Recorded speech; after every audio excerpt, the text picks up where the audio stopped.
உலக உழைக்கும் மகளிர் தின நூற்றாண்டு மற்றும் உழைக்கும் பெண்கள் ஒருங்கிணைப்பு குழுவின் 30வது ஆண்டு விழா சென்னையில் உள்ள கேரள சமாஜத்தில் நடந்தது.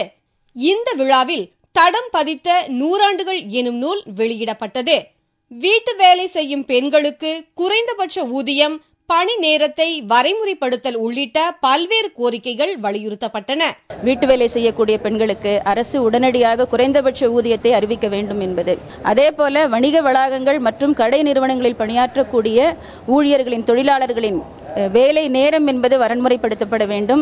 அந்த ஊழியர்கள், தொழிலாளர்கள் நடத்தப்படும் முறை குறித்து அரசு தீவிரமாக கண்காணித்து அவர்களுக்கான அடிப்படை வசதிகளை உருவாக்கி கொடுப்பதற்கு தொழிலாளர் துறையின் கீழ் இருக்கக்கூடிய தொழிலாளர் ஆய்வாளர் துறையை முறையாக பயன்படுத்த வேண்டும் என்ற கோரிக்கையும் நாங்கள் இன்றைக்கு வைத்திருக்கிறோம். அரசு பொது மருத்துவமனையில் பணிபுரியும் பெண் தொழிலாளர்களுக்கு ஒப்பந்ததாரர்கள் மூலம் பாலியல் துன்புறுத்தல் ஏற்படுவதாக இந்த விழாவில் கலந்து கொண்டு தலைமை உரையாற்றியவர் தெரிவித்தார்.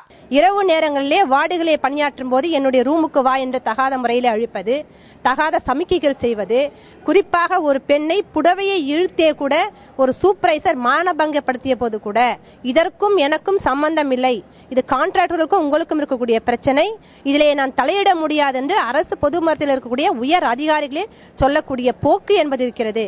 தமிழக அரசு பார்த்து கொண்டு பாராமுகமாக இருக்கிறது. இந்த அரசு பொது மருத்துவமனை இந்த விஷயத்திலே உடனடியாக தலைமை அரசு தலையிட்டு நடவடிக்கை எடுக்காவிட்டால் இந்த போராட்டத்தை தீவிரமாக கொண்டு செல்வோம் என்பதை தெரிவித்துக் கொள்கிறோம். இந்த விழாவில் 500க்கும் மேற்பட்ட வீட்டு வேலை செய்யும் பெண்கள், அங்கன்வாடி பணியாளர்கள் மற்றும் இந்திய தொழிற்சங்க மையத்தைச் சேர்ந்த உழைக்கும் பெண்கள் கலந்து கொண்டனர்.